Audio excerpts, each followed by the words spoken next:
The great ship Queen Mary has watched over the history of racing in Long Beach. The run through the streets began 15 years ago with the Formula 5000.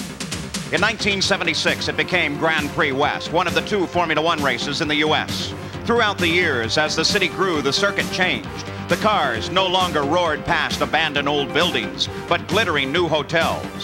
Mario Andretti led the IndyCars to Long Beach and became the dominant driver, winning 3 times. His son Michael scored his first win here.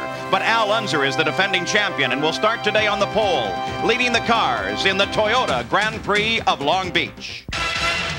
Last week, Rick Mears won at Phoenix and took the points lead in the season-long fight for the kart championship. Today, it's round 2 as the versatile Indy cars move from desert oval to city streets, requiring different technology and driver skills. But the goal remains the same: pass first under the checkered flag.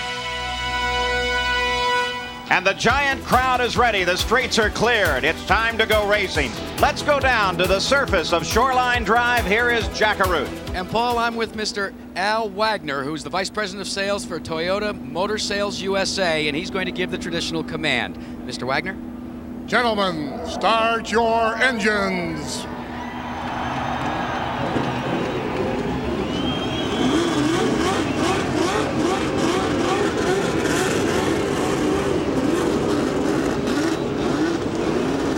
So the engines are started, and we're ready for the run through the streets. Hello, I'm Paul Page, and a week ago at Phoenix, it was a story of Penske dominance. Rick Mears was the pole sitter. His teammate Danny Sullivan was alongside. Sullivan led the early laps, and Rick Mears won the race. But now, we're in a different city. It's a different style track, and Sam Posey, a very different story. Well, the story has shifted from the superiority of a single team, Penske, to the rivalry between the 2 best young drivers in the business, Michael Andretti and Al Unser Jr. Both are just 26 years old, and the battle between them is going to give this sport its shape and character for the next 10 years. And at Phoenix, we expected mechanical difficulties on the cars, Bobby Unser, but they didn't come. This week, though, they just may. Well, this is Long Beach, and it's very hard on transmissions here, Paul. It's just always been that way. They shift about 25 times a lap. They go from asphalt to cement, back to the asphalt, cause the tires to slip a little bit. Makes it very hard on the transmissions. And the big story, though, later on in the race, is always going to be fuel at Long Beach. The guy that has the most can run the hardest of the laps. So the cars are out on the course now. Look at that magnificent crowd here today, and let's take a look at the 11 turns that make up the Long Beach circuit. The first turn is a right angle over to the right. Jump down on the brakes at the last second, Bobby. Certainly is. Late braking is the big answer there. Right into turn 2, round to turn 3 coming up. Very sharp turn. And a slower section of the course. You pass under a parking garage and then on to Seaside Way. Critical portion. It certainly is. A lot of shifting coming out of there and a pretty good little straightaway in the back there. Get up some speed in the back, Paul. And it does provide an opportunity to pass. As they go down Seaside, again, it's a right-hand, right-angle turn. And then right back to a left-hand turn where everybody kind of watches right in to a hairpin. Now this hairpin that they go into right at last, coming around right there, is where they really have to get through good, because that's going to determine the front straightaway speed and passing. And of course the hairpin critical, because the faster you come off of it, that nice long shoreline drive is ahead of you. If you can carry your speed through there, you can be very quick around this circuit. That's the course here at Long Beach. Let's take a look at the starting grid for the race. Al Unser Jr. is on the pole. It took him 94 races to win his first pole, but he's up front today. Michael Andretti is alongside. His first career win came here in 1986. Teo Fabi is on the inside of the second row, perhaps with his best chance to notch his first win in the IndyCar since 1983. Danny Sullivan to the outside, looking for his 7th win on a road course. The third row, the inside, Mario Andretti, who leads all the IndyCar drivers with 21 road course victories. Emerson Fittipaldi is alongside. He has competed at Long Beach 10 different times, 5 in the IndyCars, 5 in the Formula One cars. Rick Mears is the inside of the 4th row. He has 6 road course wins, but he's only been able to finish 8th here at Long Beach. Scott Pruitt is on the outside. He made his IndyCar debut here a year ago, and he is ready to challenge today. Bobby Rahal is on the inside of the 5th row. 11 of his 18 victories have come on road courses. And Kevin Cogan is on the outside. Kevin finished 3rd here 1 year ago. We take a look at the rest of the starting field here. There are 28 cars making the start. 24 qualified, 4 added by the promoter's option. And some drivers starting for the first time at Long Beach. James Weaver, Terrell Palmroth, Steve Saleen, and Guido Dacco all starting for the first time on this circuit. It should be a terrific run. The beautiful Queen Mary, Ship of Dreams in the background in one of the prettiest cities in the country for the Toyota Grand Prix of Long Beach. The cars out on the course now, weaving their way about, making final preparations. The crews have all cleared the main stretch. The course clearances being given on the emergency circuits, and we are ready to go racing here at Long Beach. Out in front of the field, the pace car is the Toyota Celica All-Track Turbo. We're on board with Al Unser Jr. You're riding in the pole position, looking over his right shoulder. Remember, Paul, earlier today, these other cars have been running, the ARS cars, so there's a lot of rubber on the track. So you see the driver scrubbing things, trying to get the tires warmed up. Onboard cameras in other cars. You've seen that on board with Al Unser Jr. Michael Andretti. He will start on the outside of the front row. That's little Al just ahead. Again, the view is over Michael's right-hand shoulder. The critical nature of the start cannot be overemphasized. It's so hard to pass on this track that braking late for that first turn after getting a good start is the easiest way to seize the lead. Now let's go down to the pits. We have a report from Brian Hammonds. Paul, one of the cars to watch today is the green and white Porsche driven by Teo Fabi. Fabi qualified 3rd fastest for this race, their best effort since joining IndyCars. Now this chassis is only 4 weeks old. They've been working very hard on it. They seem to have hit their stride, and they're hoping for a very good effort here today at Long Beach. Now let's go down pit road to my colleague, Jack Arute. And Paul, disappointment is struck for the True Sports team. Scott Pruitt had qualified so well, starting in 8th position, has ducked onto pit road, and they seem to have a problem with the ECU unit. That's the brain here for management of the fuel system. They checked it out, they changed a couple of wires, and they sent him down pit road, but the word we received now is he stalled once again. A tough break for this rookie contender. Back to you. Well, Scott Pruitt, as you see them pull that car back, was in the pits with his stop for over 2.5 minutes, and now they continue with their trouble. This would really be devastating to Pruitt's hopes for the season, because it's on this track, a road race with which he's familiar, that he hoped to make his name with this new team. Pruitt originally scheduled to start in the 4th row. Obviously, that won't happen. The cars are on their pace lap. They wind their way about, pass under the parking garage. Now looking at a left-hander just ahead of them. At this moment, they're single file as they come out from under the parking garage and on to Seaside. Then they should begin to form up and begin looking, thinking, concentrating for a start. The turns are so sharp here, Paul. The cars can't go around on their pace lap side by side. So in other words, you can't get 2 cars through most of the turns at the same time, so they're all singling out. That's what they're doing. Now they're scrubbing their tires in, trying to see if there's a lot of adhesion because of the other rubber on the track. Let's take a look at what we expect today. 95 laps, you know the course distance, 11 turns, and the defending champion is Al Unser Jr. Overcast at the moment, the temperature very comfortable, 75 degrees. We do expect the sun to come out during the afternoon. They come off of that final turn, the hairpin.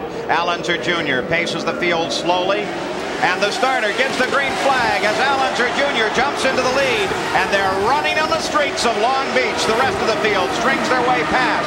Michael Andretti starts a challenge already as here comes the first row side by side into the first turn. Sullivan drops in 3rd, then Mario, then Teo Fabi. Well, you can see that late braking between Michael and Al Jr., Paul. They just, one of them didn't know what the other was going to do and who was going to give in first. But the interesting thing is they both respect each other very much, Bobby, and they were determined not to have a collision in that first turn. You could see how careful they were with each other. It happened to Michael last year, Sam, and it's a very easy thing to happen here because cement on both sides of the racetrack. There is no grass to get off on. They have to keep it within those cement walls. Long Beach is in fact a concrete canyon all the way. If you spin off on a circuit like this, generally your race is over unless you can keep that engine going and keep it away from the wall, and that's not likely. Well, and often you involve someone else in your crash, and that's the reason, even if you're driving along apparently by yourself on the track, you're always keeping a weather eye ahead of you for someone that may be blocking the line. Al Unser Jr. takes the green flag at the conclusion of lap 1 and leads coming down. Michael is just behind, then Danny Sullivan, then Mario Andretti, as the first 4 cars have begun to separate themselves. And here comes Mario trying down the inside, picks up Danny Sullivan and moves into 3rd place. Well, this is this underlines the story of woe of the Penske cars so far here at Long Beach. Obviously, Sullivan could not stay with Mario under braking there. If that becomes the story of the day, Sullivan is going to be passed by other people too. And here is a terrible disappointment. Teo Fabi is into the pits. He had done so well, qualified in 3rd position.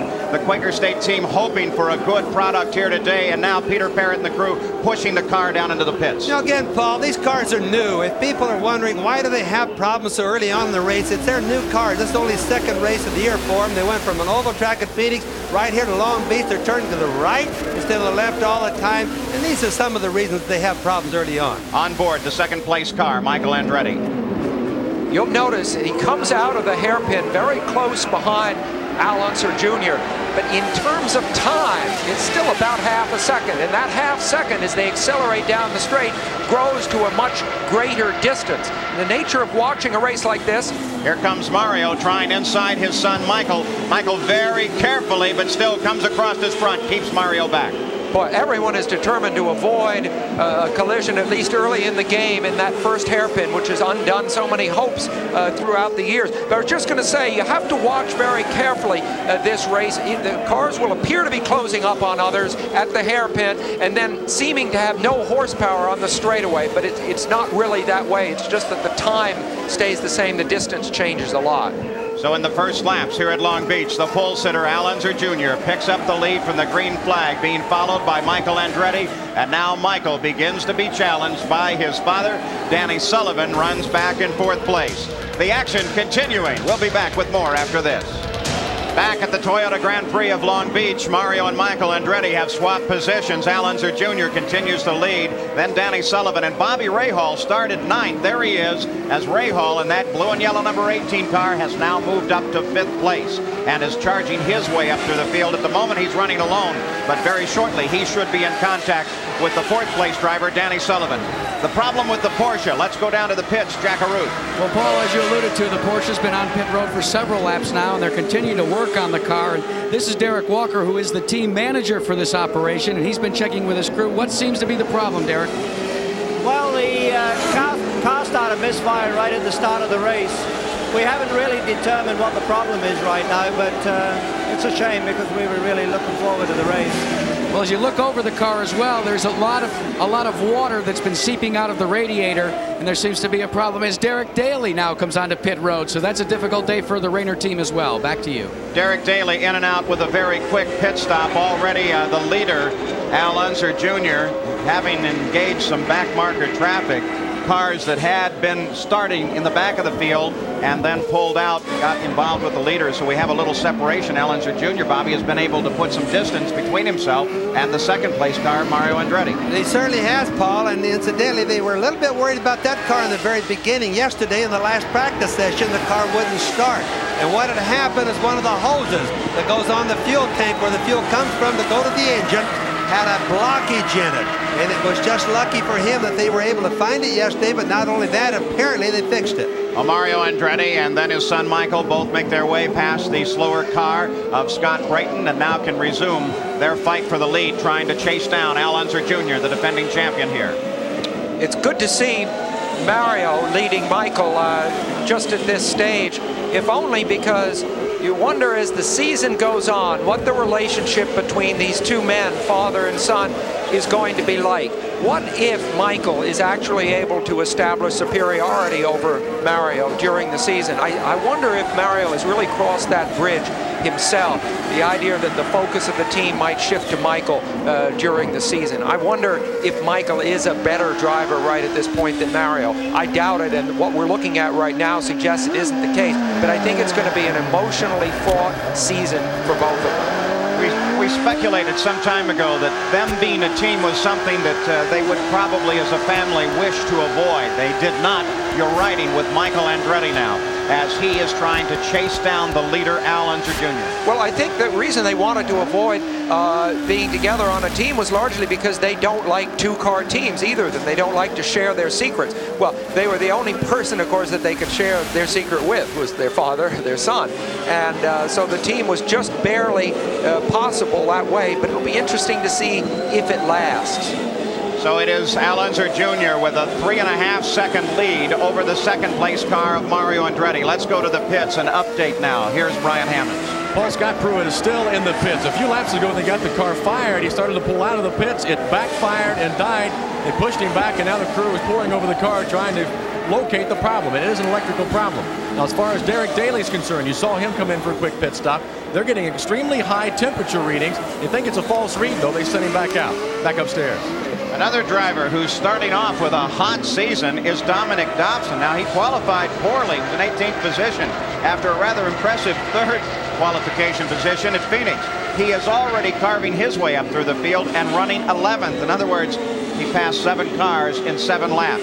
You see the interval now between the first-place car of Al Unser Jr. Here comes Mario, here comes Michael, and then Danny Sullivan. It's interesting to watch these cars going into the first turn, which is usually late braking, and how some of them will split the asphalt and the cement. In other words, one tire on the asphalt, one tire on the cement. You can watch right there as the cars go from asphalt to cement, Paul. And what happens is you brake on different types of surfaces on the different side of the car.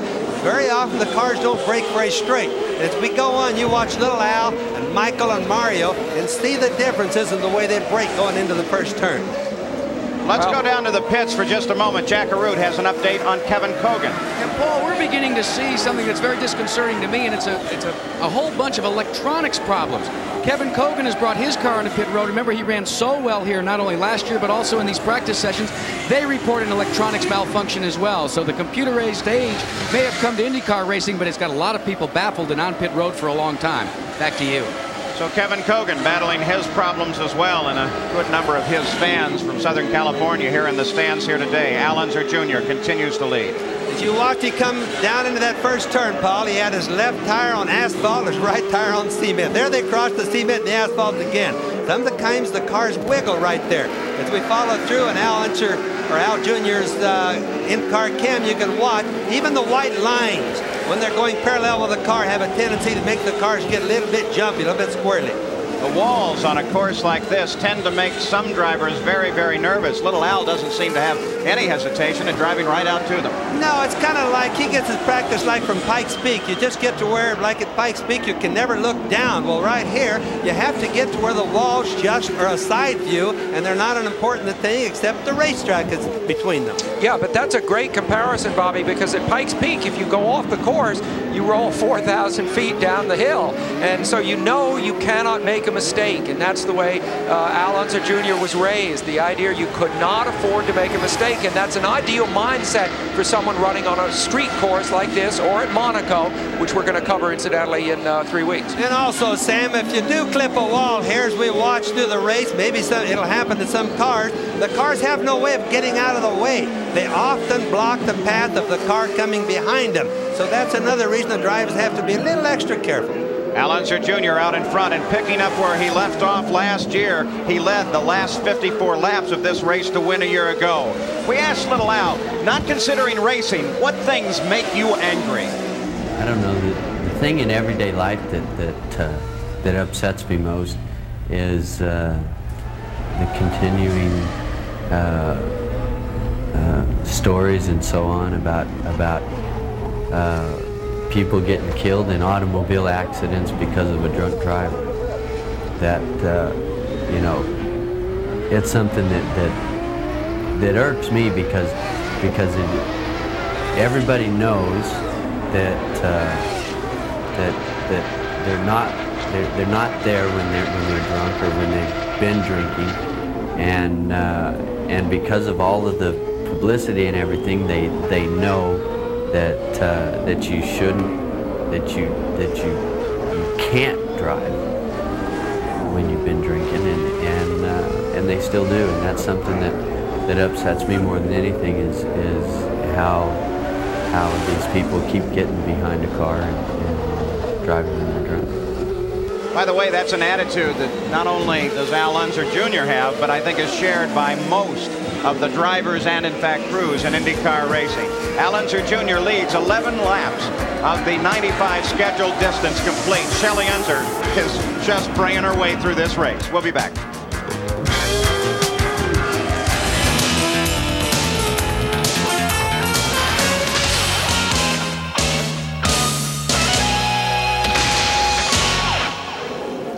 back at the Toyota Grand Prix of Long Beach. Al Unser Jr. is the leader. He has led right from the start of this race. Mario and Michael Andretti continue a nice little fight. Then Danny Sullivan, and then this man. There's Sullivan, and there is Bobby Rahal, a two-time IndyCar champion, and he's really moving his way up through the field.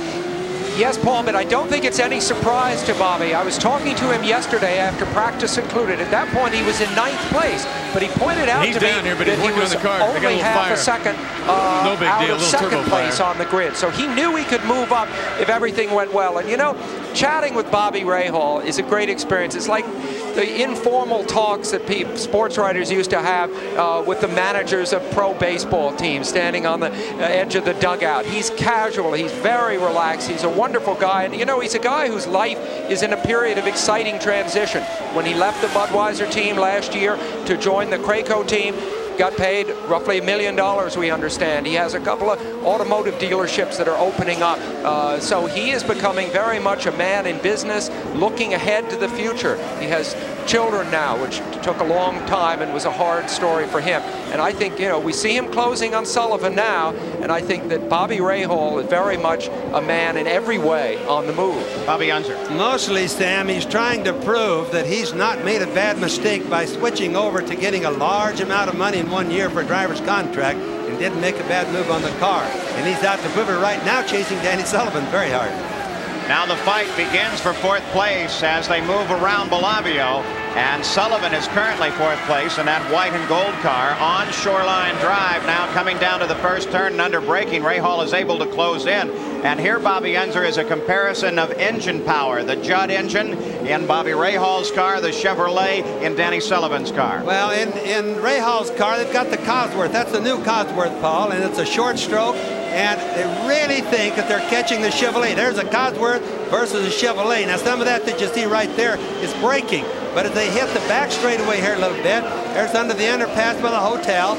That's where you'll be able to see the real big power difference. And I think they're getting a lot closer with the Cosworth. Bobby Rahal really beginning to worry Danny Sullivan now as they come on to Seaside. And that's Randy Lewis ahead, who gives them the inside line as they come to the right-hander. Bobby told me in that same conversation last night that the easiest place to pass by far was at the end of the main straight, and with that in mind, they trim the wings way down flat. They don't really need the downforce in these slow turns because you don't get that much downforce in a slow turn. And so we're seeing them come onto the straight here where Rahal himself thinks he has the best chance to make a move. Perhaps not this lap, but maybe soon. So the fight continues between 4th and 5th as we watch Randy Lewis accelerate down the Shoreline Drive, and Rahal continues to worry Sullivan. Let's go down to the pits now. An update report coming from Brian Hammonds. Paul, A.J. Foyt, running in only a second Long Beach Grand Prix, is out of this race after an altercation on the course. A.J., what happened? Well, actually, the car stumbled a little bit, and I guess Weaver is driving way over his damn head and running the back of him, hit the rear suspension. James Weaver driving in his first IndyCar race. You think he's over his head? I'm sorry, I didn't hear you. You think James Weaver's over his head? Well, I don't know if he's over his head, but hell, I mean, you got a hairpin corner, and when a car stumbles, you know, you ought to have your car under control where the hell you know where the brake pedal is. AJ's done today, but next month we'll see him in his 32nd Indianapolis 500. Now let's go to Jack Arute. And Brian Hammond, Shelley Unser, the wife of Al Unser Jr., your leader, is in one of the cheap seats here. Shelley, what's they reporting on Al? Is everything okay? Everything seems to be going good. Maybe cheap seats for Shelley Unser, but she's got a TV monitor and she's watching the action out on the racetrack. Back to you, gentlemen. And the action is without question the fact that Al Unser Jr. is out in front, but the fight is still for 4th place as Danny Sullivan continues to try and hold off a charging Bobby Rahal. They move their way around the red and silver car of Derek Daly. Rahal trying to chop his way around Sullivan. Sullivan doing a pretty good job of keeping him back, and again with two different kinds of power. One will have a tendency to do better in some sections of the course, and then the other car will come on in the others. So it's making for a very nice seesaw battle here. Fans are loving it. It's the kind of precision driving that some drivers have a flair for, others do not really. Rahal has always had a great flair for this kind of thing, and in fact, he is hoping sometime in June, he tells me, to make a carrier landing, which is the sort of thing that I would say puts this maybe a bit in the shade. I mean, talk about something that requires precision. Danny Sullivan occupies 4th place now. Bobby Rahal would ride it. Would love to have that position. And that story continues with the Porsche car and Teo Fabi. It's been in the pits twice recently, and it doesn't look like it's doing very well. Bobby Rahal continues his charge on Sullivan. Bobby Unser. He's really working hard trying to pass Sullivan. There's a little gap right now, but of course down the front straightaway, as Sam mentioned a while ago, where they like the slipstream and then out brake. Late braking right there is the place on this track, the easiest place to do the passing. Now later on, they'll do a lot of it in the back straightaway, especially when the track gets slippery. But you see now, Sullivan is trying exceptionally hard to stay ahead because he realizes that if Rahal were to pass him, hey, getting back by Rahal is just not going to be easy. As we look down on some of the slower turns on the course, slower if you think 80 miles an hour is slow, this is really a section of the course where the drivers set the cars up for the critical sections, those little straightaways where the passing actually takes place. This is Seaside Way. They come on to Seaside. Now there's a right-hander lying just ahead of them. Both move for an advantage and try to get past in the right-hander. Put yourself in Sullivan's shoes just for a second. Remember that last year, as the championship finale approached toward the end of the season, he was aware that every single point that he scored, whether by leading the most laps of a race, by getting on pole position, whatever it was, by gaining a 4th position instead of a 5th, counted. Sullivan has a championship mindset, and so this is not a casual battle for him. He is fully aware of the implications of a swap in positions and what it could mean, not at the end of today, when the difference between 2nd and 3rd or 3rd and 4th may not seem that much, but in October, when the championship is coming down to the last races. Of course, we're looking at the championships of the past 3 years represented in those 2 cars. Bobby Rahal, a 2-time champion. We saw in one of the corners Bobby Unser back in come chopping out on Rahal's car. You think it's the corner, or is that the way he's driving? It's the roughness. You can watch the cars bouncing around quite a bit. Remember, these are the streets of Long Beach, so it's not made to be a racetrack. It's a temporary circuit, therefore it's not very smooth. The cars bounce a little bit, just watch them right there. Now this has to do with braking, but also cornering force, Paul. The fight continues for 4th place at the front of the field. Nothing has changed. Al Unser Jr. leads. 2nd place is Michael Andretti. 3rd is Mario Andretti. We'll keep an eye on this battle. Let's go down to the pits once again. And Paul, there are a lot of disappointed drivers starting to make their way onto pit road behind the wall. One is Kevin Kogan. Kevin, you're out very, very early. What put you out? We've had electrical problems, and we didn't get to qualify Saturday, and we put our new motor in for the last session Saturday, and it didn't run right, and we thought we got it fixed last night, but we didn't. It just wouldn't run at all, and then we thought we maybe fixed it in the pits. I went out and lost my clutch, so I really feel bad because we started out good here. We were, pretty quick on Friday. Well, let's update you on additional electrical problems as the scenario continues down at the Budweiser pit and True Sports entry. Let's go to Brian Hammonds. Jack, Scott Pruitt has retired without even completing a lap. Steve Horn, the team manager of True Sports, is here. What was it that put you out? Well, if we knew, we'd probably fix it, but we've got some sort of electrical malfunction, and we've been unable to locate it. I kind of feel sorry for Scott because I think he had a really good chance today, but there'll be other days. Electrical problems continue to be the story here at Long Beach. Paul? Well, when we started this race, we did indicate that maybe mechanical problems would begin to loom, and they certainly have, and very early on. Fuel will still be a story here today as well. We'll be back with more from the Toyota Grand Prix of Long Beach right after this. We're back at the Toyota Grand Prix of Long Beach. Paul Page with Sam Posey, Bobby Unser, Jack Arute, and Brian Hammonds. The leader is Al Unser Jr. He has a full 10 seconds ahead of everyone else. The 19 car by the side of the course. Driver climbs away. No problem there. On board with Al Unser Jr. We've had some mechanical difficulties with several cars in the early going, taking out some fairly critical entrants. Teo Fabi, Scott Pruitt, Kevin Kogan, all reporting out of the race with mechanical difficulty. Bobby Unser, you look over the steering wheel when we come back to the other shot. This is what Al Unser Jr. is experiencing. And now as we look here, look just over the center of his steering wheel. Everything now is liquid crystal display. He's got a lot more data. Well, what it is, it's all computer. It's this wire technology age. We're in computers, and that thing has a tachometer, oil pressure. Well, he can come in the pits, they can plug into that thing, Paul, and off that little thing, it will tell them anything that they want to know that car's been doing, both engine, handling-wise, fuel consumption. One of the main reasons they have it in there is to tell how much fuel they have left. And what the systems now do that they've not had in the past is some very precise fuel measurement. And for the first time in race cars of this style, they can tell how fast they're going. Many of these systems actually read miles per hour. It's hard to believe, since we haven't passenger cars, the race drivers haven't seen miles per hour in race cars since the inception of IndyCar championship car racing. Yeah, the key is, though, do you want to know? You may not. You just may not, especially in this section where Hal Unser Jr. comes up to top speed over 180 miles an hour going down shoreline. You can watch it move right there. Just keep your eye on the center and that liquid crystal thing. That's the tachometer. That's the RPM the car's running, Paul.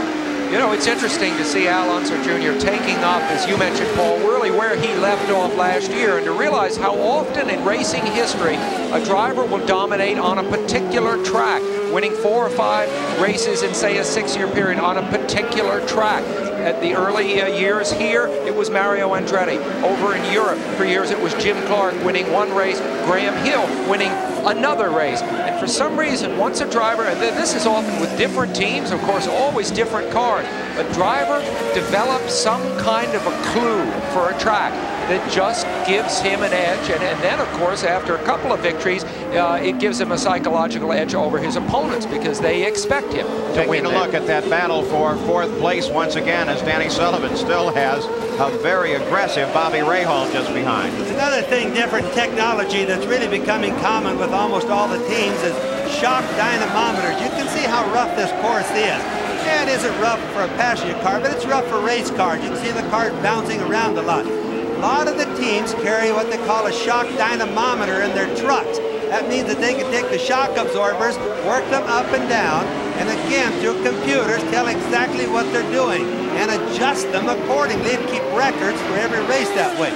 That's one of the things that's helping little Al. The inventions of all this shock dyno stuff has come from the Gallus team. Danny Sullivan comes up to the inside of Pancho Carter and moves around him. Bobby Rahal tries the inside as well. Dominic Dobson is lying just ahead of them as the battle for 4th place continues to work its way around the track. The front of the field is fairly static. Al Unser Jr. has a 13-second lead over Michael Andretti. Mario Andretti is 3 seconds back behind Michael, and then there is this battle for 4th place. Let's go down to the pits once again. And Paul, with a temporary road course, you know, they use the street circuits, and it's the streets that people drive on. Well, here's what happened to Teo Fabi's car. See this stone right here? Well, it was kicked up by the front wheel of the car, and we're using Bernard Jourdain's car to illustrate this. It was kicked up and actually penetrated in through the radiator of the Porsche entry. It split the radiator open. It sent the temperatures, the water temperature that is, sky high, and now Teo Fabi's been forced to park the vehicle. Back to you. Terrible piece of luck for Teo Fabi and that Porsche contingent, because they looked like they had a great day starting. Well, Porsche just had Fabi just had a new daughter. He said he wanted to go home to Milan to see her early. He's going to have that chance. These are the cars out of the race to this point. We've talked with most of these drivers, and most of them have been mechanical situations. So we predicted it. Already it's begun to happen, but that's not going to make for a great race if it continues. Still, I think generally in a race you will have a flurry of mechanicals at the front, which are generally preparations or little minor problems from them running so close together. Then it'll tend to calm down, and in this race, if the script plays, fuel may just be the real question at the end of the race. We were all looking for the Porsche to see how it was going to do today. Everybody had high expectations of it. New car, a lot of new people, went from the Penske team over there. They really looked for the Porsche deal, but that rock going through the radiator, Paul, is a very, very rare thing anymore, because inside, just where the rock went, there's usually a wire screen, and that should stop the rocks from hurting the radiators. On board with Michael Andretti right now, 13 seconds out in front somewhere there is Al Unser Jr., but you can see on this circuit 13 seconds is an incredible distance. Only for a second can he get a glimpse of the leader ahead. Next Sunday on ABC Sports, the spotlight will be on the up and coming, the future legends in the world of basketball at the McDonald's All-American High School basketball game. See all the players you'll be hearing about in the future. Next Sunday, live from the Kemper Arena in Kansas City. The Toyota Grand Prix of Long Beach, 28 laps are complete. The schedule that most of these pit crews are operating off of calls for a pit stop at lap 35. Now, of course, that's the pre-game plan. With this sophisticated gear like we've seen on board these cars, they're getting a little bit different information from real time, and so that 35 lap schedule could change somewhat. you watch the number 6 car, Michael Andretti. He runs in second, trying to chase Al Unser Jr. We'll be back with more from Long Beach in a moment.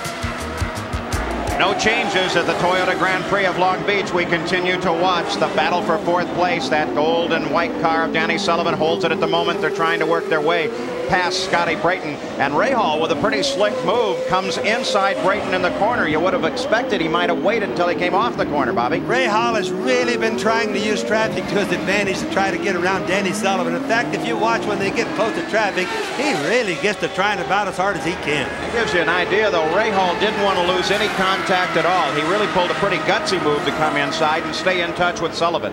True, but now the pit stops are just between 3 and 5 or 6 laps away. So the percentage of making a pass at this point, I mean, what you gain from it is less than if Rahal had been able to get by Sullivan, say, 10 or 15 laps ago when he first got close to him. Now he's got to say to himself, do I want to take that big risk when I know that I can only pull away from him for 3 or 4 laps? Except, Sam, first in, first out. Everybody's getting pretty good. Everybody's been copying Roger Penske on pit stops now for many years.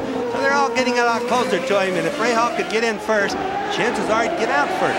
Right now, a lot of two-way radio conversations going on between the pits and their cars in action on the track as they begin to try and sort out. And the technology is incredible. All kinds of laptop computers in use and everything, trying to decide now with the information coming from the driver and what they feel about the race. Can we go a lap or 2 more? And that decision at the end of the 95 laps could be absolutely critical. Plus, to pick up Bobby's theme of why Rahal would want to get by, there's just nothing like a pass, is there? You know, it just feels so good. And they might not come out of the pits in a position like this to have a straightaway duel. It might be that Rahal just automatically comes out ahead. So for that reason, too, he might override the logic of the situation just out of the emotion of the situation. The other side of that, anticipating the pit stops, is it is the one time, in this case of this race, perhaps twice, that the pit crew can shine. The driver has no impact on the stop at all, and some of these crews are so good that they can get the driver out faster and actually get a position. Sure, and suppose you're a member of one of the pit crews waiting right now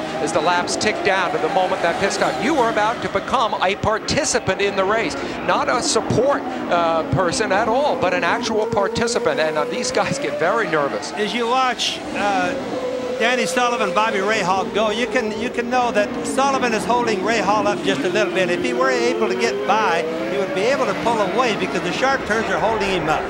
There's the blimp, the Columbia, based over in Carson, California, not far from here. John Creighton from Redondo Beach is the pilot. They're giving us some of the overhead shots that we are seeing today. The battle, 4th and 5th. We take a look down on the course as Rahal, Sullivan continue to fight with one another. It's static up in front. Here's a piece of information that might be important at this point. Al Unser Jr. has a 17-second lead over Michael Andretti. The average pit stop should only take about 16 seconds. Now, that doesn't account for slowing down coming into the pits or accelerating coming out. And that's different here because the pit entrance is just a little bit beyond the hairpin. So, Bobby, you're slowing down a little bit earlier than I think you'd like to. Oh, certainly, that's true. But remember, they'll all have to pit very close within the same time. Now, what will happen, the leader will set the precedent of when most of the people will pit. Maybe they'll try to go a lap longer, but what's happened, little Al will probably come in on lap 35. Rahal, Michael, Mario right there will probably try to stay out a little bit longer just in case a yellow flag. Mario Andretti tries inside Michael. It's a fight for second in the first turn at the end of Shoreline, and Mario Andretti has him for the moment as Danny Sullivan comes into the pits. A very quick move on Sullivan. He was in 4th place, and Brian Hammonds is there. Top 4 tires, full load of fuel. Danny had radioed his crew, said the car is handling just fine. The only complaint he has is that he's really down on straightaway speeds. If he's vulnerable anywhere on the track, it's in the straightaway. Sullivan back out of the track.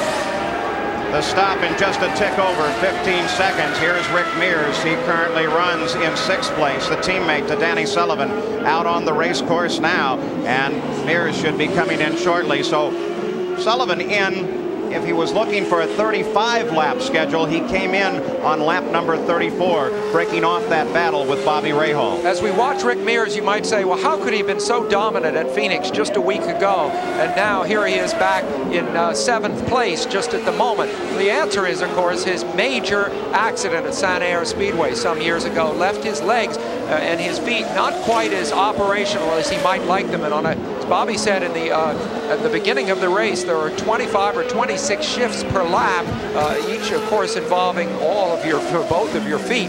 And it's just that little tiny bit tougher for Rick Mears. Emerson Fittipaldi makes a stop. Fittipaldi moved up to 5th when Danny Sullivan made his stop. Fittipaldi was just a bit behind that battle between Sullivan and Rahal. And as the stops begin, the leader, Al Unser Jr., anticipated at any moment he makes the final set of turns. Rick Mears comes into the pits. Now most of the leaders coming in, and Al Unser Jr.'s crew is ready. The equipment laid out. Al Unser Jr. should be heading for the pits. As we watch Mario and Michael, Al Unser Jr. now comes in for his stop, beginning to roll on pit road. There's little Al. And let's go down to Jackaroo. And Al Unser Jr. takes a tearaway off his visor. They complete the exchange of tires. Owen Snyder holding him up as they put him back up on the jack so that they complete the exchange of the right front.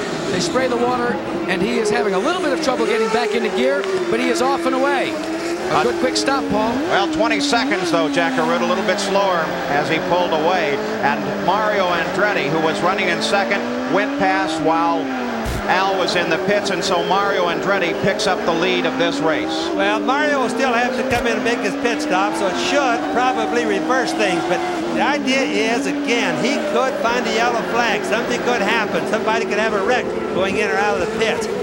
Mario will look for every little edge that's anywhere near possible like that.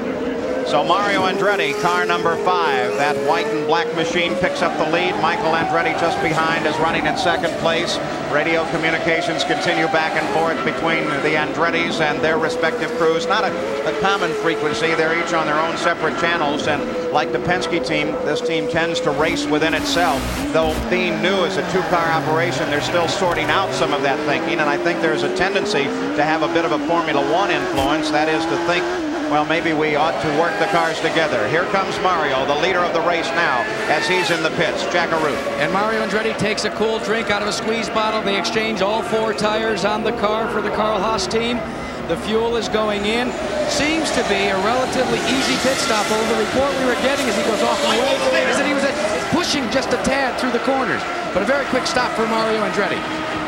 Well, Mario Andretti in and out of the pits very, very quickly. And look at this fight as Bobby Rahal comes up to challenge Al Unser Jr. This is a fight for second place. Rahal has not yet stopped. Michael Andretti has not stopped either, and he came onto Shoreline picking up the lead from his father. So through the stops, we're seeing some change in position. You see how much lead Al Unser Jr. had, because here is, as you said, Bobby Rahal has not made his stop yet, and here's Al Unser Jr., who has made his stop, running roughly in the same place. Sam, what you can really see from that is Bobby Rahal was flat able to outbrake little Al. That's because he is very light or almost out of fuel. Little Al just got 40 gallons fuel on board. It's really heavy and harder to stop the cars. So that's the reason Rahal is going so much faster right now. You really hate coming out of the pits as Michael Andretti comes into the pits. Let's go to Jackaroo. And Paul, again, they're going to change 4 tires, this time on the Carl Haas entry for Michael Andretti, the son of 49-year-old Mario.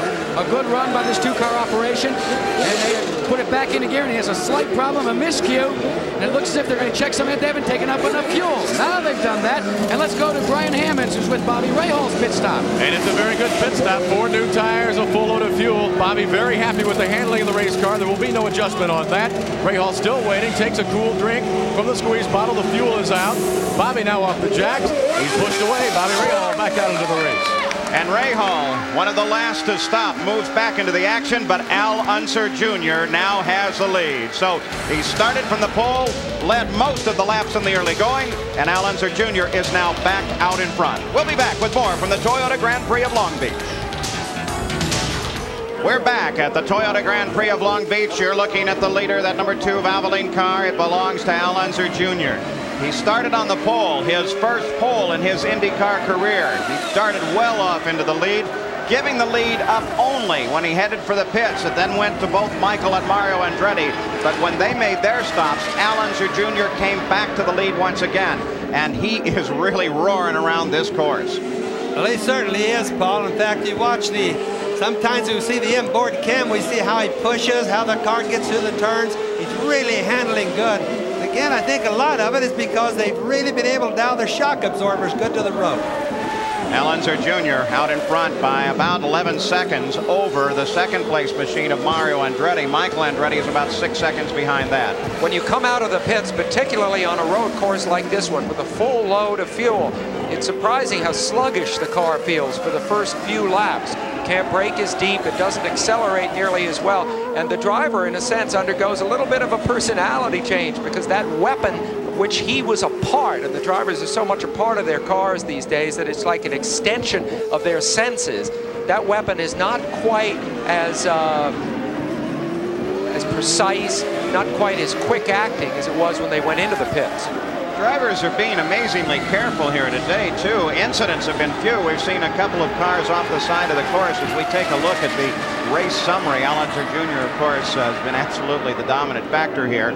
Just a reversal of what we saw a week ago at Phoenix, and it certainly sets the stage now for our coverage of the Indianapolis 500. This is the last race on the schedule before the Indianapolis 500, and given the story to this point, we're going to Indianapolis with Penske very strong on the oval, but Al Unser Jr. running away here. And of course, the Newman-Haas team, Michael and Mario Andretti, certainly still in the contest as well. Here on ABC, we'll be covering as Tom Sneva. That is a Buick-powered 1986 March. Comes into the pits, and he's been able to carry that car quite a distance further, 42 laps without refueling. That could very definitely become a factor if Sneva can stay up in the field. He is currently running 10th, so he's not in contest, Bobby Unser. Well, he's been finally get him out. Yeah, he's been lapped, Paul, and I think one of the things is he's just not going quite as fast as the cars that are leading the race are running up in front, so he'd probably make a little fuel, or better fuel mileage than the other guys. But on the other side of that same coin, I have a hunch that Buick has that engine dialed in super good because it's really a lot bigger than these other engines. It's a stock block type. Mario Andretti, the second place car, chasing Al Unser Jr. As we talked about the difference in engines, it's interesting as you look down the list here of the top runners at the moment. The first four cars are all Lola chassis. So they seem to have a real edge and superiority on this track. Sam, there's very little that's not here besides Lola except for the Penske's and of course the Porsche March, which we lost early, so it's becoming kind of a spec Lola series right now. Let's go down to the pits. This report from Jack. And Paul Page, with hundreds of thousands of dollars devoted to computer technology, the outcome of this race may be predicated by what John Anderson figures out right here. He's computing the gas mileage for the rest of this for the fuel consumption. John, what's the word? Can you go the distance with the fuel allocated today? Well, I keep pushing the buttons and it tells us it's going to be very close, but we're just going to have to preserve our lead, short shift, and keep the boost turned down. Now, remember one thing that we've noticed, gentlemen, the Chevrolets get 4 laps less than the Cosworths in this initial series of pit stops, so that could come into play in the late going of this race. Back to you. So as we suggested, thanks, Jack, fuel's just a critical factor here today. They only give you so much fuel at any one course, and the fuel, of course, is alcohol, so they're very careful in calculations, but Long Beach tends to take more out of the cars. It does, Paul, and what will happen, like a little Al's case, is they have capabilities of adjusting the fuel down, leaning it down as they go around the racetrack. So after they compute this, they'll call him on the radio, say lean it down a little bit, and then what he'll do is he'll short shift the engine. In other words, instead of shifting hypothetically at 12,000 RPM, he'll shift it at 11,000 RPM. Well, of course, it's not just this race that is part of the tremendous weekend at the Toyota Grand Prix of Long Beach. Film stars and celebrities love the excitement of these cars and racing, so much so that each year they take to the streets in the Toyota Celebrity Race. And celebrities, like their racing heroes, are always seeking ways to get that competitive edge, even if their methods are a little unusual. You know, it would be a shame if one of these cars screwed up. Here, see on the spark plug wire? Yeah, it'd be a shame if one of them wires was accidentally left off. In addition to Jay Leno, the Undaunted group includes Cornelia Guest, Kelsey Grammer, famous for his role in Cheers, retired NFL star Walter Payton, and Ricky Schroeder, who got some last-minute advice from pro driver Dan Gurney. For the celebrities, the biggest advantage of the day came with the 30-second lead they had over the pros. Heading up the field of pros was Parnelli Jones as his son, PJ Jr. Brian Wimmer from the China Beach show engaged in a battle of his own with the wall. And then there were only two, Ricky the Rookie versus Parnelli Jones. And it was Ricky Schroeder who displayed some nifty moves and crossed the finish line first, winning the Toyota Celebrity Grand Prix.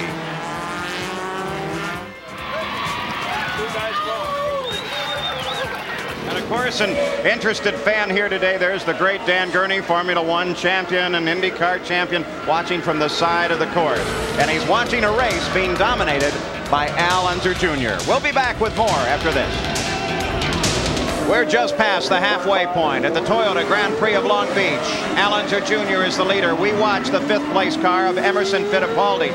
He's been driving alone for the past few laps, but he's been steadily moving up through the field and is trying to catch the fourth place car of Bobby Rahal. Second place is Mario Andretti.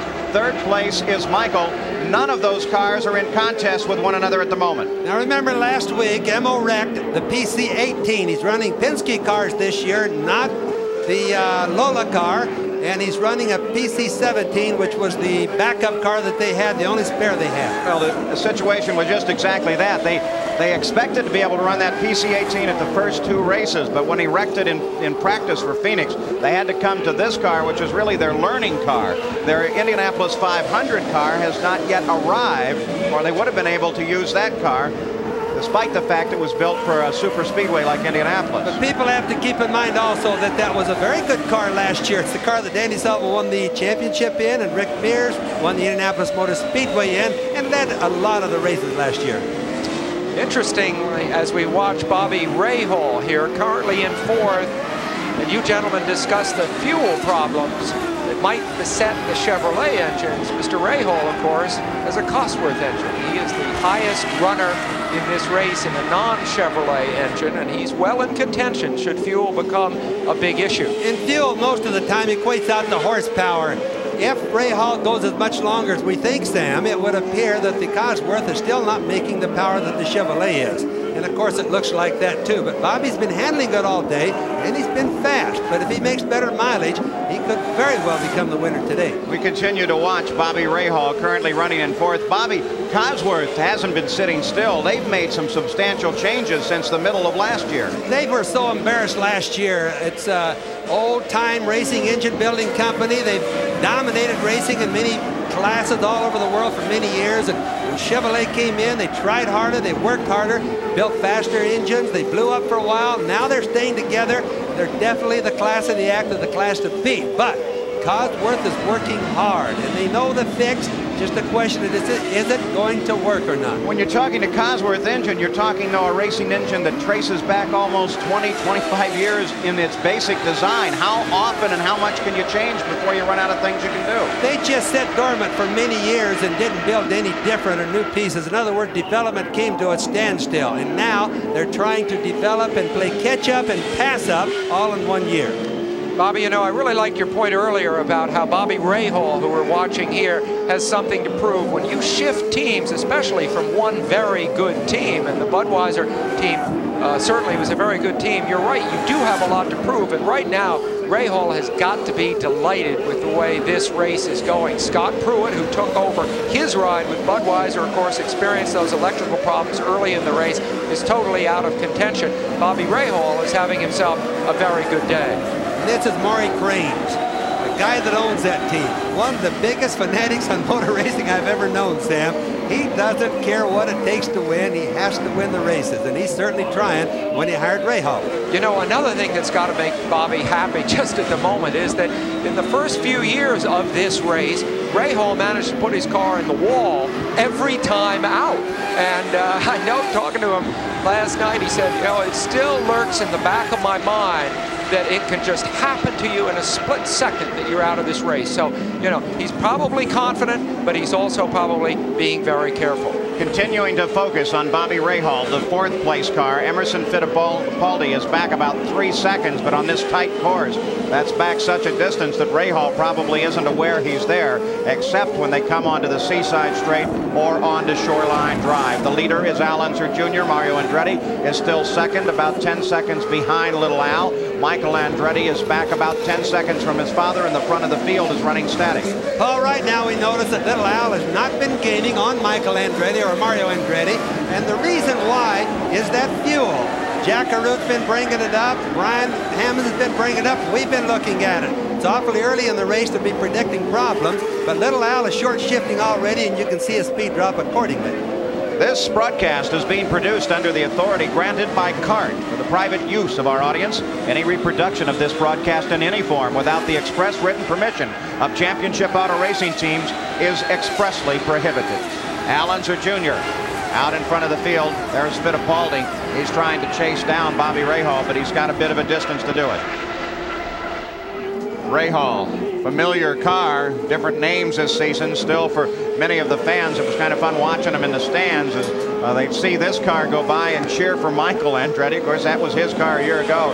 It makes it kind of tough on everybody when they do the over-the-winter changes, but it only takes a race or so, and then everybody's dialed in. As we see Emerson Fittipaldi, never forget, this is a man basically with 2 lives. He began as a Formula One racer in the early 1970s, won the World Championship twice. I mean, that's almost 20 years ago now.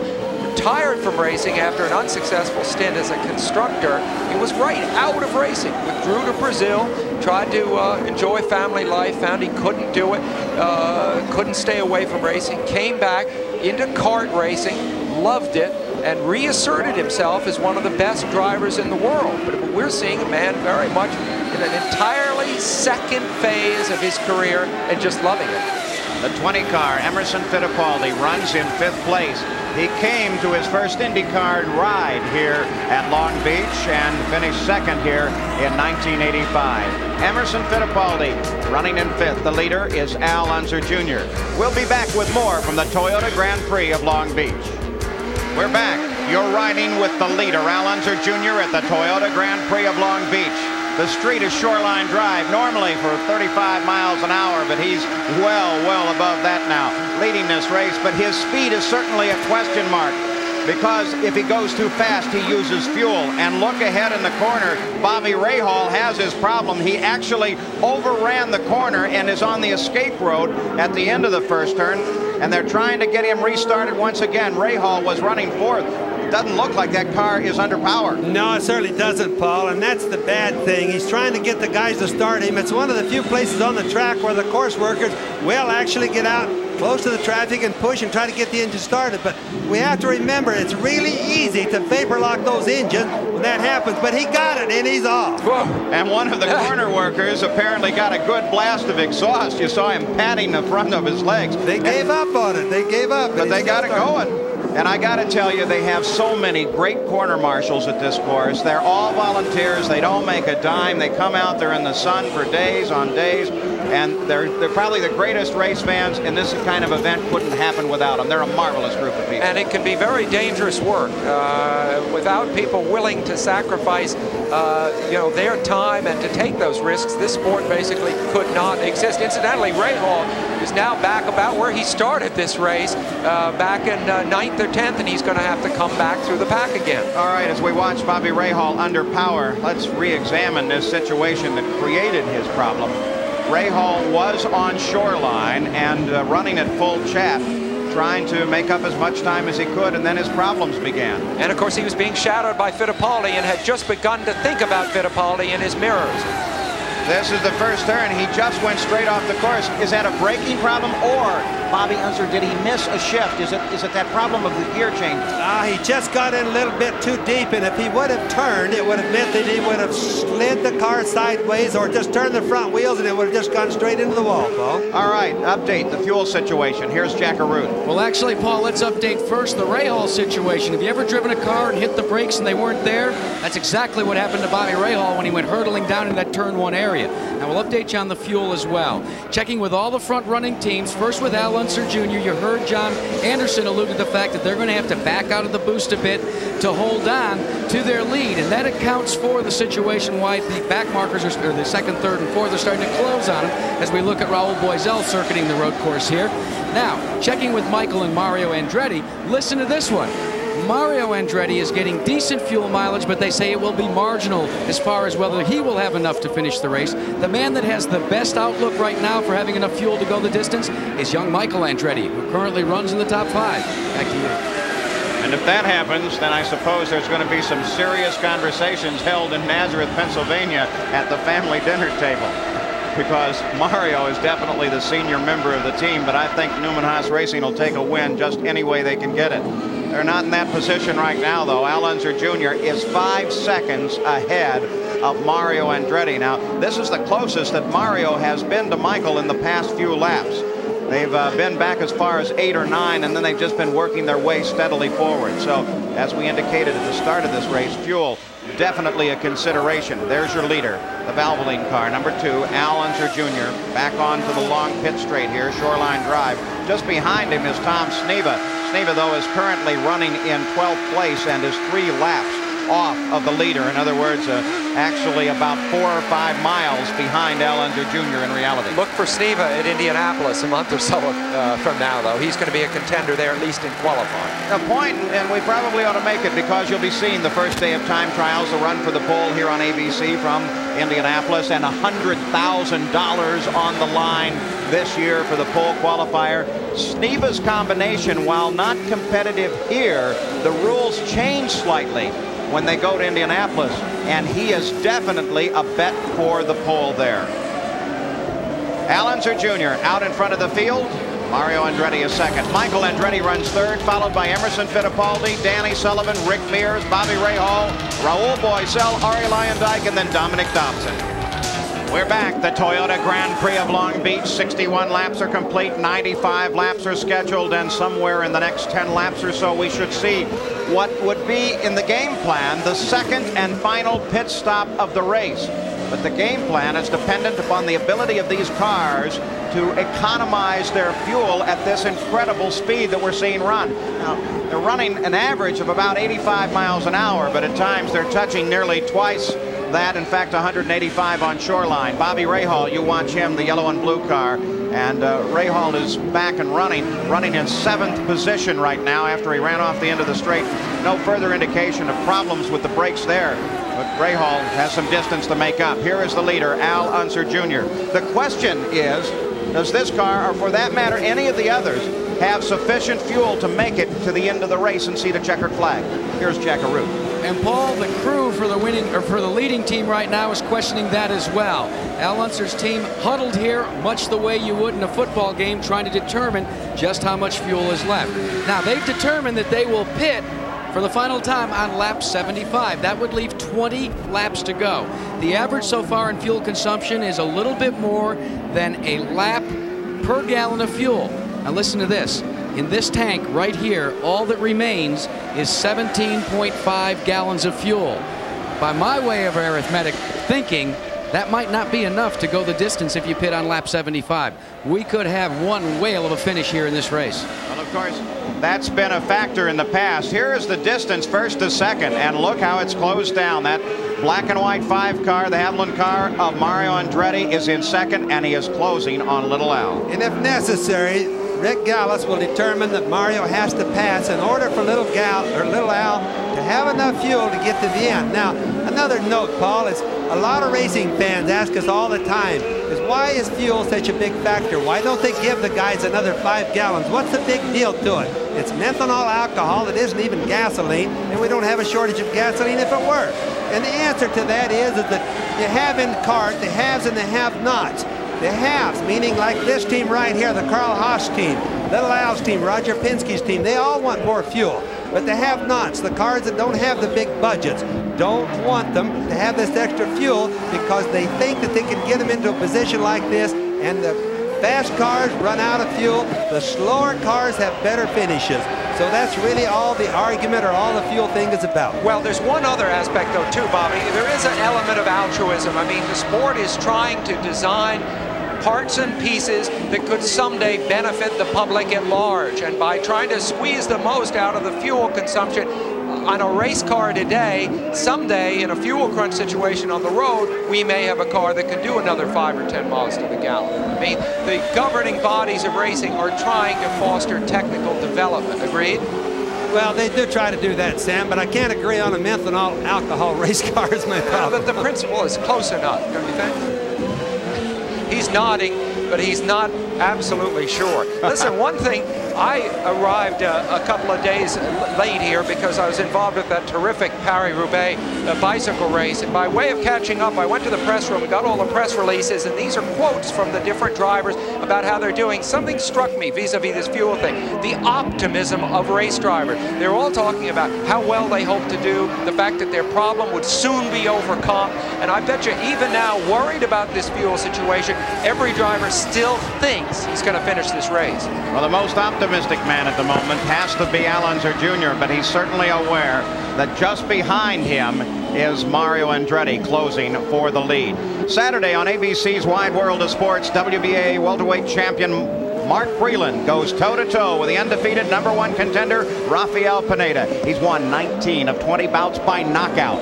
Plus, the early Kentucky Derby favorite Easy Goer takes on his final prep race, the Wood Memorial Invitational. That's Saturday on ABC's Wide World of Sports. The black and white car belongs to Mario Andretti. He's closing down on Alonso Jr. now, just 2 seconds back. But this could be part of the tactics of the race. Alonso Jr. is doing something no race driver enjoys. He's running a controlled race. He's been told by his crews to slow it down. Now, if you slow it down, it's just incremental, but it's got to be terrible on the driver. Another thing we have to watch for while this is happening is, I mentioned earlier, they can adjust their fuel, how much fuel they use. Now, if they set it too lean, it has a very good tendency to burn up the valves or burn a hole in the piston.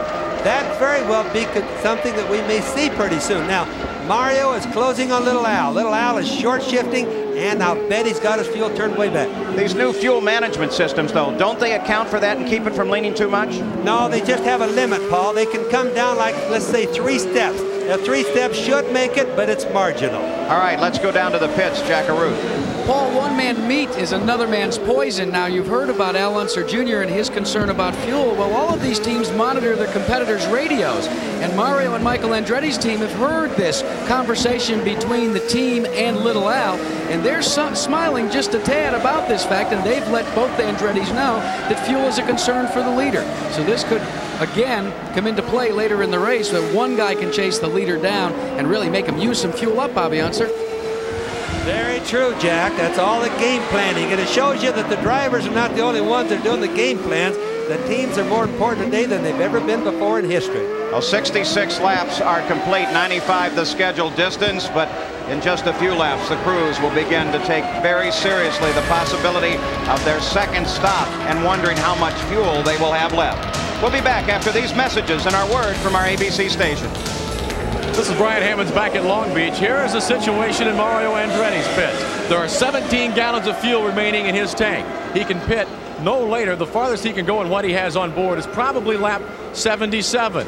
It's going to be very, very close at the end of this race. When Mario comes in, he will not change tires. He'll just add all the fuel that's left in that tank. Paul? Well, Brian, right now we're on lap number 69. Stops due at any moment. You're on board now in that beautiful black number 7 of Ari Lyondike as he works his way around the course and looking for a good result today. He started 13th. He's now up to 9th, but Ari hasn't done very well recently, finishing or not finishing in 10 of his last 11 races.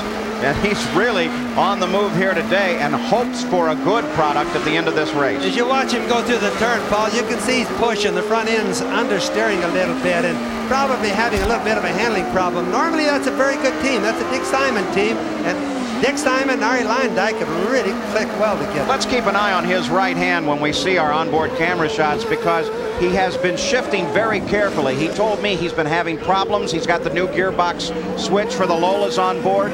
but it's not really operating the way he'd like it to. They haven't had a chance to fine-tune it.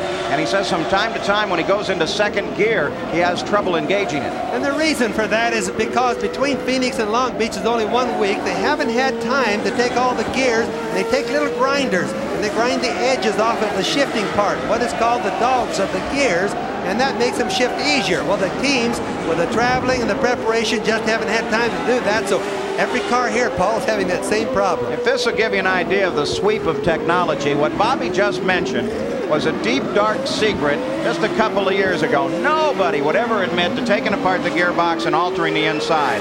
Now, it's common knowledge, makes you wonder what the secrets are today. Well, they even trade some of those gears back and forth like that now, and it's a lot of work to hand do all of them. You got a glimpse as Al Unser Jr. came onto the straightaway of Danny Sullivan's car, and he's already headed into the pits. Let's go to Brian Hammonds.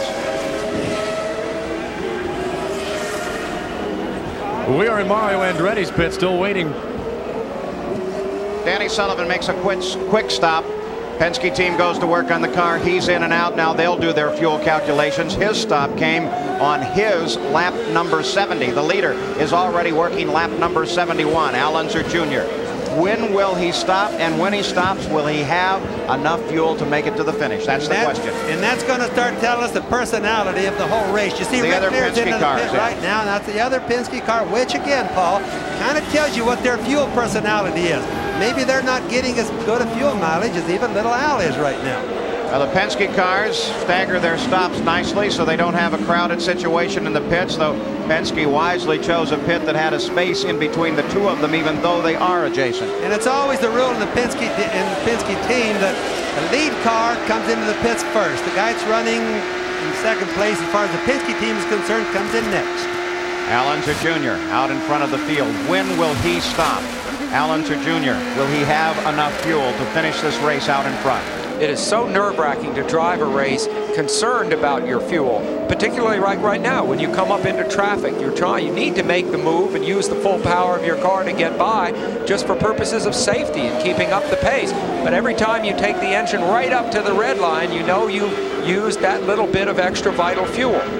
You know, Bobby, that's an interesting point. When a driver slows down, he actually becomes a little more dangerous, doesn't he? Absolutely, Paul, and he loses his timing. When a driver is so thoroughbred and he's so high-keyed when he does a race like this that any deviation just causes him to get totally out of whack. So little Al has had to do that all day. Now, last year, he didn't do it, and he made it on fuel. But today, he slowed down. Well, you know, it's like when you're driving your own car on the road and you see the fuel gauge running almost on empty. You know how preoccupied with everything you become. All right, let's go to the pits. Jack Arute.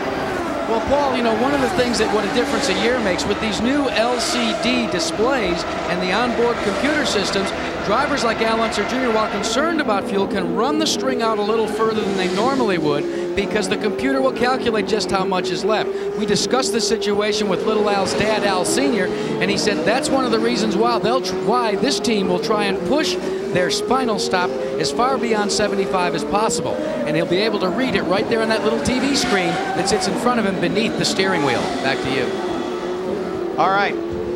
Al Unser Jr. anticipating a stop at any moment. Al Unser Jr. leads it. The 27 car slowing down on the main stretch. Bellavio, who could be a problem for some cars coming on, but the leaders are over on the backside.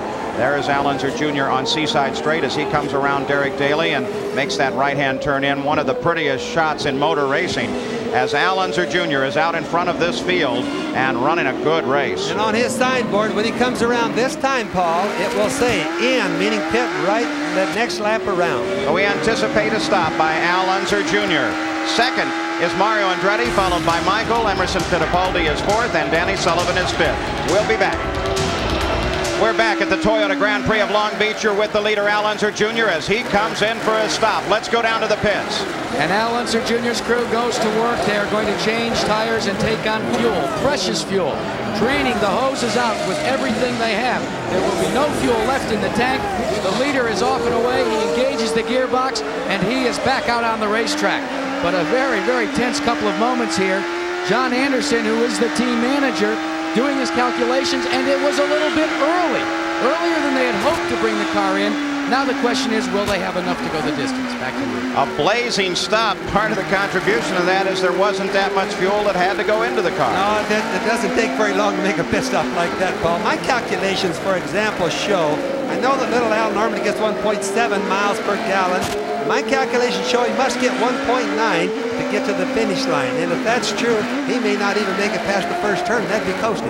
Of course, Jack Arute and Brian Hammonds are both going to stay on top of that story. Little Al, Sam Posey, knows that stop. He's got all kinds of new data coming up on the screen in front of him with that new computer system.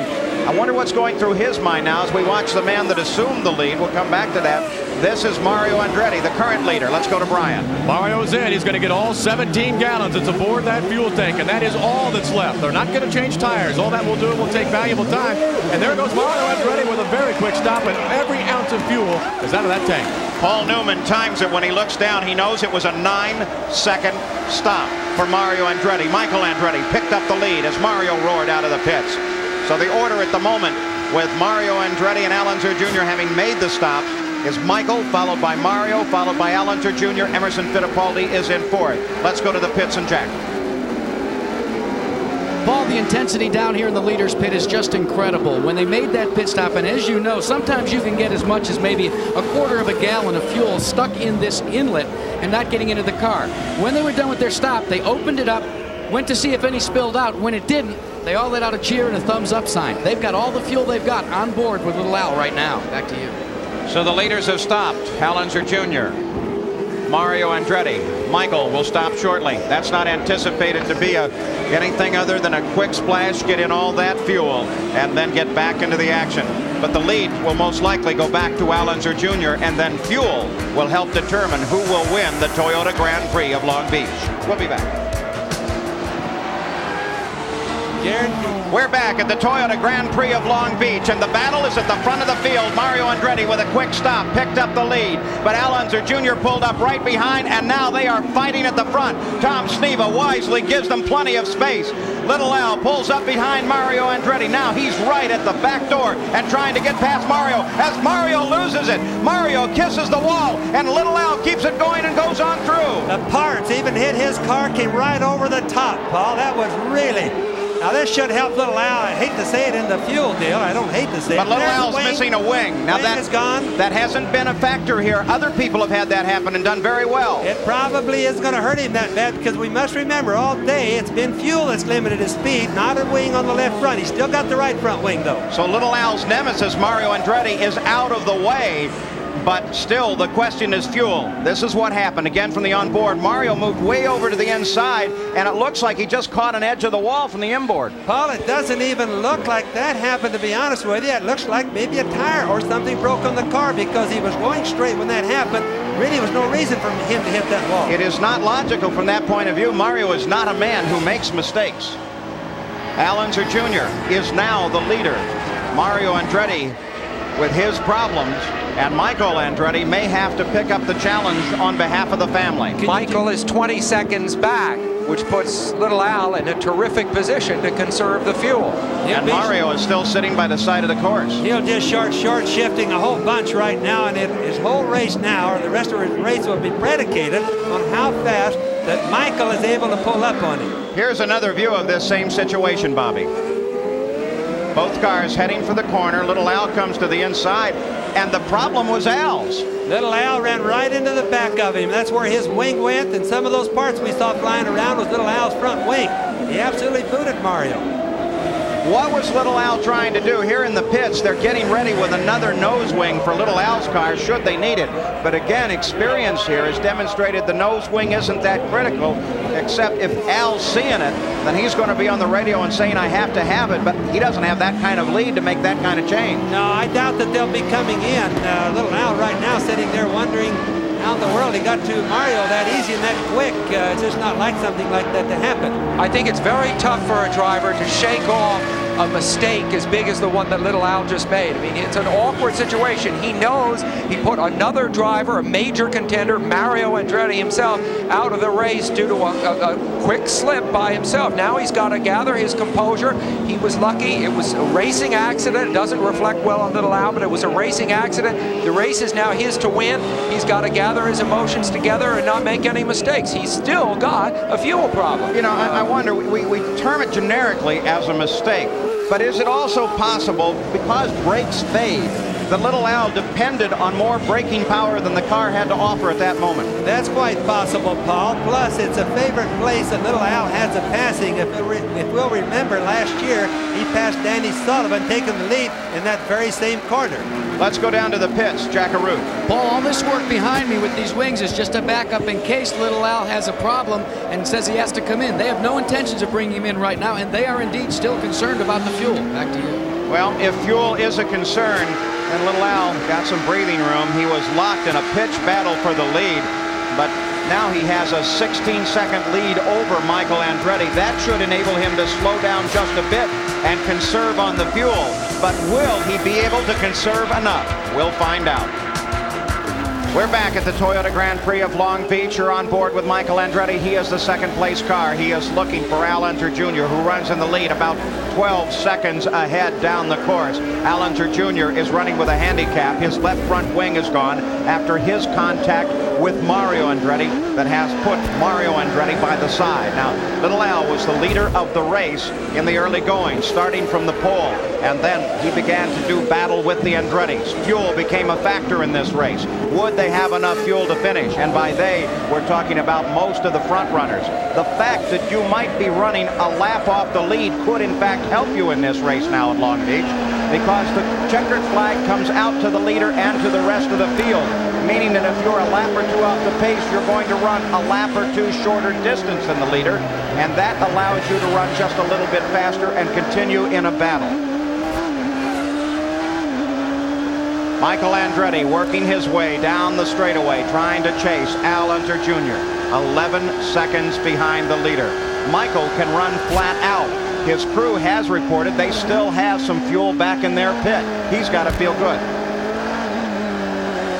And also there's the sense, because of the good radio contact of Michael, trying to avenge really what happened to his father at the hands of Al Unser Jr. So Michael carries forward with him now the energy of having more fuel in his tank, the energy of being the pursuer of a car that is both crippled physically and being driven by a guy that knows he made a mistake. And Michael, in all probability, would know what happened to Dad by now. Because maybe of the not the specifics, but they certainly would have radioed that Mario and Little Al had contact and Mario is out. Well, I still think Michael is low on fuel also. I think he pretty much has the same problem, because as I listen to him shift down the front straightaway, I know that Little Al is short shifting and Michael's shifting in the same places.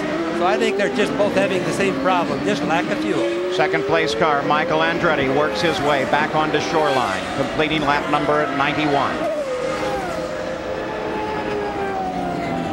Michael Andretti, 4 laps to go now, 95 laps the scheduled distance. He chases Al Unser Jr. Al running with a lame car, one wing missing on the left front. Not a critical factor, but one that could certainly influence the finish. Though Little Al seems to have stabilized about 10 seconds ahead of the leader of this race. We talked about how quickly the chemistry of things can change. At the outset, I said that between the two Andrettis, of course, there was going to be a season-long rivalry. Now look at what's happened here. Mario was basically leading this team until he was put out by Little Al. And now, suddenly, we have Michael Andretti scoring, if the race is to finish the way it is now, points for second here, points for 4th place at Phoenix last week compared to Mario's 8th place, and suddenly the whole flow of the season is starting to belong to Michael, and Mario is in the catch-up position. So things happen very, very quickly in racing. Sam, as we watch Michael Andretti going around the racetrack, just watch how smooth the car is sitting on the racetrack now. That's an indication that he's slowing down. Slowing down doesn't mean slowing way down, but just ease off his pace, and it just means he's slowing down to save fuel. Well, Michael Andretti certainly knows this track. He won his first IndyCar race here at Long Beach. Back to the leader, Al Unser Jr. Little Al works his way up now behind the gold and black number 7 car of Arie Luyendyk. And Little Al, when he comes upon traffic now, has to be incredibly careful. This is where the wing might be a factor because the car is slightly unstable when he comes in and tries to maneuver to pass someone. Especially on a road circuit. If this was at Indianapolis, Paul, he'd have a trouble or have a problem all the time. But here on a road circuit, it isn't quite as bad, but it is when he gets behind the traffic. Now here's what just happened. Here's the big story right there. You saw Mario getting ready to turn into the turn. Little Al was in a little too deep. Either that or he ran out of brakes. And he just walked Mario right in the back end and spun him out. Mario Andretti, the number 5 car, was the leader of the race. Little Al was chasing him. And then Little Al tagged the back end of Mario, putting Mario out. Danny Sullivan slowing down, but because of a left rear tire that's gone, he's running literally on the wheel. Now he's also wearing out the bottom of the race car. It isn't helping that race car along too good right there because these cars only have a couple of inches clearance, Paul. And Danny Sullivan was the 4th place car at the time of that situation developing, so he is going to be passed, and the man that's going to pass him is going to be Bobby Rahal. Here's the order: the top 5: Al Unser Jr., Michael Andretti, Emerson Fittipaldi, Bobby Rahal, Danny Sullivan, and Danny Sullivan already having been passed by his teammate Rick Mears. Then Arie Luyendyk, Raul Boesel, Derek Daly is in 9th, and Tom Sneva runs in 10th. You know, thinking again about the situation between Little Al here we see and Mario Andretti, who of course is out of the race. When 2 cars are running as close as they were at the moment that they came together, there's a collective consciousness really between the 2 drivers about who's going to do what. It's almost like a dance, 2 people dancing, and really they just got out of step in a sense, and Little Al stepped on Mario. I mean, that's really about what happened. Now, of course, Little Al has the race all his own way because with this lead, and he's got over 11 seconds with the time remaining, unless he runs out of fuel, this is going to be his day, albeit a clouded one. Al Unser Jr. watches his mirrors so very carefully. He is looking for back-to-back wins at Long Beach in his final couple of miles right now. Behind him, trying to catch him, is Michael Andretti. Yes, and remember, every time Little Al comes by the pits, the radio reception is very good, and Rick Gallis will be telling him exactly what the space is between he and Michael, so Little Al's driving only as hard as he has to. The next time that he goes by the pits will be for the checkered flag. He won't have to say a thing except congratulations, you've done it. That is, if there is enough fuel on board. The final short straightaway. In the wake of all that's happened late in this race, let's not miss the significance of what's happened today in a larger sense, and that is to say that the Penske team, which a week ago we thought would be invincible this season, could not only be beaten, they can be humiliated. Al Unser Jr. makes the turn off of the hairpin. The crowd begins to roar, as does Little Al's engine. The fuel was indeed there, the checkered flags, and Little Al has scored back-to-back wins at Long Beach. Al Unser Jr. in the Valvoline car wins the run through the streets. He begins to wave now to the crowd on the victory lap. Michael Andretti comes by 12 seconds back in second, followed by Emerson Fittipaldi, Bobby Rahal, and Rick Mears. But the winner of the day, as you're on board with Michael Andretti, the winner, of course, is Al Unser Jr. Not only a good drive, for the most part, perhaps a single exception, a skillful drive, but one in which the crew definitely figured. They calculated, they were careful, they radioed. Shelley Unser gives a hug to Rick Gallis, the team owner, and the team begins to congratulate one another. They have won. But this is not the wild euphoria that we saw here last year when Little Al won. It is definite. No, I think it's tempered by what they know happened between Little Al and Mario. Well, he had his first pole position for this race too, Sam. Yeah, and last year was a very exciting race for him. This year is going to end up being a real exciting race. Look at this. Mario Andretti gets a ride from his son, Michael. He's looking down there saying, "Not so fast, Michael. Take it easy, pal." It's a pretty unique deal, isn't it? Well, we saw it at Indianapolis when Tim Richmond came almost into victory lane on the side pod of Johnny Rutherford's car. Now Michael gives his dad a lift. A hitchhiker comes in at the end of the race. And the question is it an angry Mario Andretti or a philosophical one? We'll find out soon. So Al Unser Jr. now coming through turn number 10. The hairpin is just ahead, and Al Unser Jr. has won the race here, and the crowd loved every minute of it. In fact, at the second pit stop, the crowd came to its feet and did not sit down after that. So Allenzer Jr. switches the engine off and rolls to a stop. Let's go down now. Jack Arute is waiting for the arrival of Allenzer Jr. And Allenzer Jr. has come to a rest here in Victory Lane, getting the congratulations of his team and the kart people. And let's see if we can get a word with Al.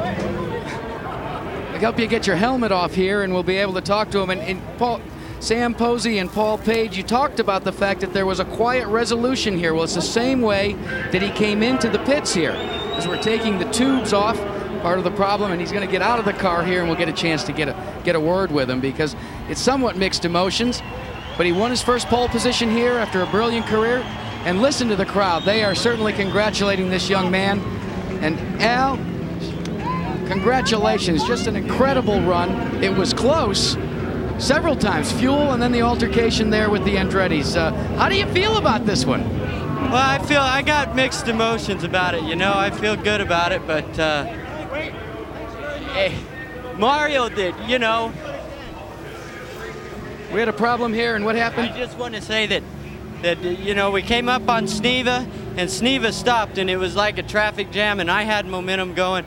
I ain't putting the blame on anybody. It's my fault because I did the hitting, but God dang it, you know, they all stopped in front of me, and couldn't help it, you know. Now, it was tight quarters here. Why we turned around was Mario Andretti came here to Victory Lane and had a couple of words, and it's tough when you have mixed emotions like Al Unser Jr. does, but we're going to have to take a look at it here as he gets the congratulations of Shelley Unser. Back up to you, gentlemen.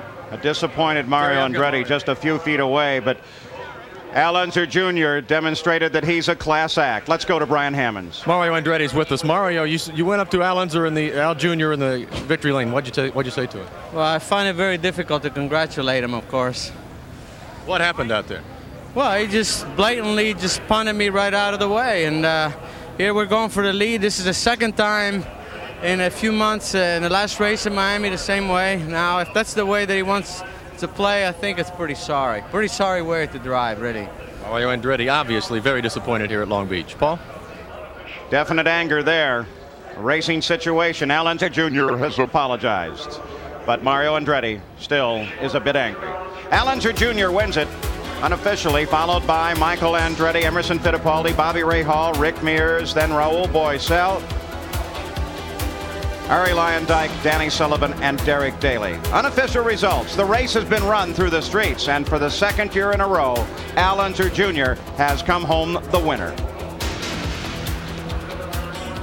Saturday on ABC's Professional Bowlers Tour, it's the $250,000 Firestone Tournament of Champions, followed by ABC's Wide World of Sports. Mark Breland defends his WBA welterweight title against the #1 contender Rafael Pineda. Plus, horse racing from the Wood Memorial Invitational. And next Sunday, ABC presents the McDonald's All-American High School Basketball Game. Now, stay tuned for your local news and World News Sunday over most of these ABC stations.